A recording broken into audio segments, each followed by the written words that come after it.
Hi, I'm Steve-O, and today I'm joined by Bobby M. Shiva of sgms.info.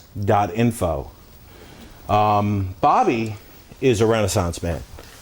He's really proficient in pretty much anything down the line, including physics, memetics, social dynamics, and he's a person who I personally consider as my personal inner game coach.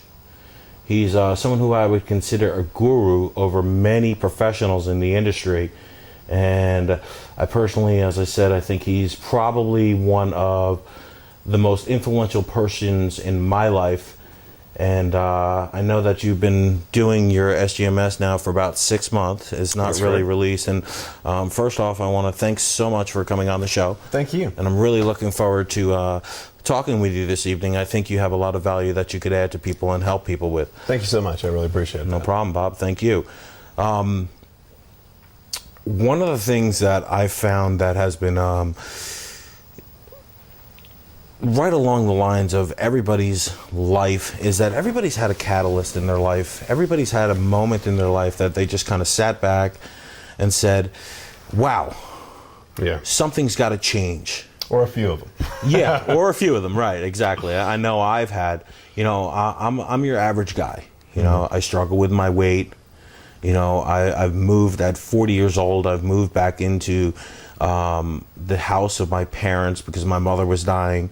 I helped my father at that time, and I haven't had lived at their home since I was 16 years old when I joined the Army. So it's been difficult for me.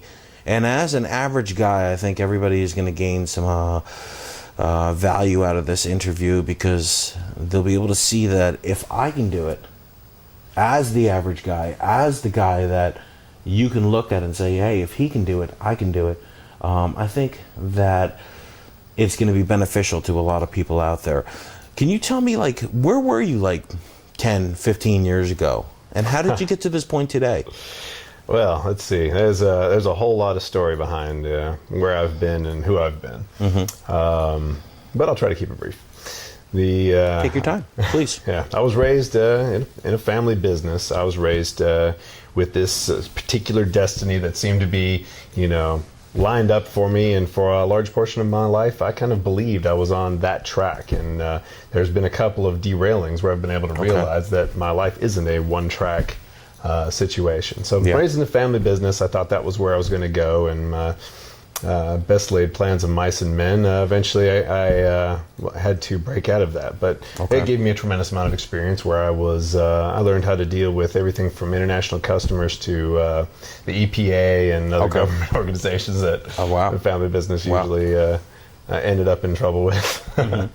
And but through family troubles, as we all seem to have, I had to split from there, and that was kind of a traumatic point in my life in which I had to reevaluate my situation. I had a lot of, I personally had a lot of issues that I had to deal with, from anger, and it's one of those things where you have to.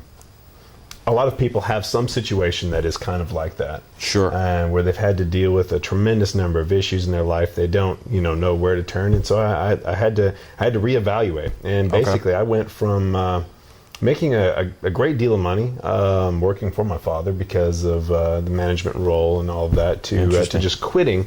And because I could not take it anymore, I decided what's important in my life. Is being happy important or making money important? And through I don't want to say too much about my own family, but I have to say that my priority was pointed at being happy, and I realized that I could be happy without anything. And so that's when I got into software engineering.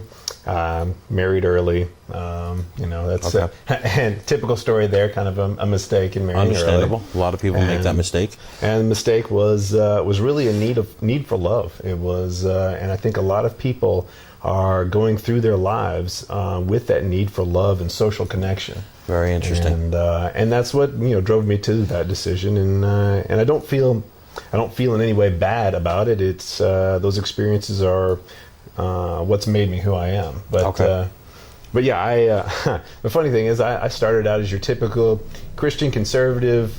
You know, Interesting. You would have seen me in a typical polo. Not any differentiation between me and any other guy, preppy guy on the street. Wow. And that's where basically upon being left by my wife, I had a second change in my life where I decided, once again.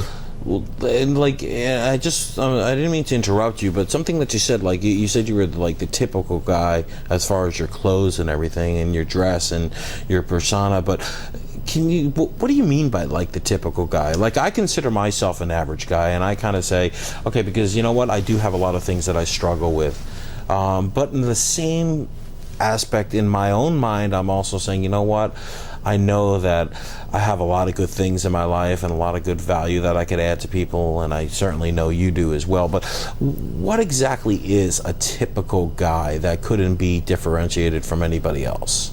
I suppose it's somebody who puts too much importance on social proof, too much importance on what other people believe about you, and as opposed to what you believe about you. Very interesting. Wow. And that's where I was. I had a lot of it had to do with who I was with, and a lot of it had to do with the same sort of issues that everyone deals with, which is gaining acceptance from their parents. Sure. And I had those issues, and so I was really looking to the outside for validation.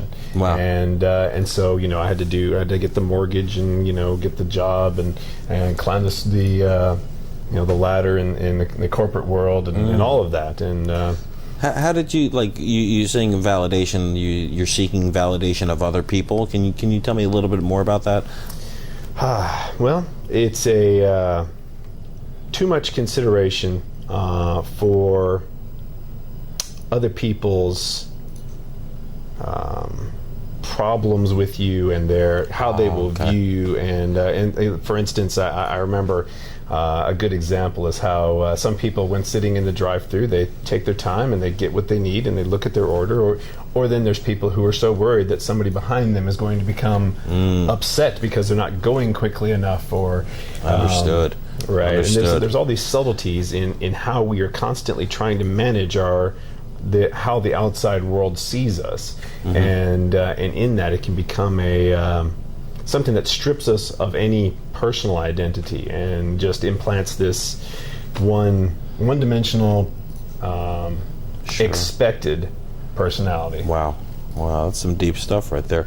The sitting in the line of the fast food place, I think with that, everybody can relate to that, because we've all seen it. Some people just take forever, and you sit there like, and I know personally that there's times that I've sit there and I said, I better hurry up. I wonder what the guy behind us is thinking about it.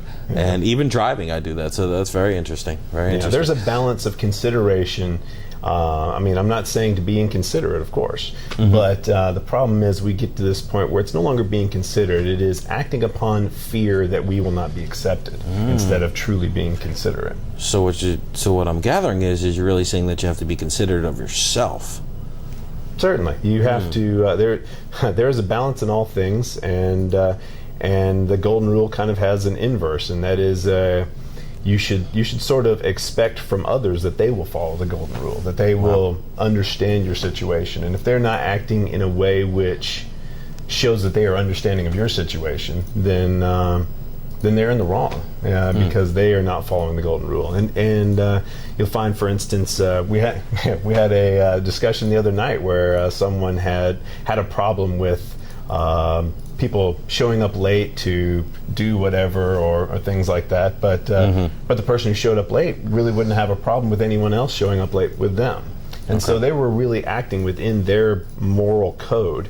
However, the other people who had a problem with them, didn't find it to be considerate. So there's a lot of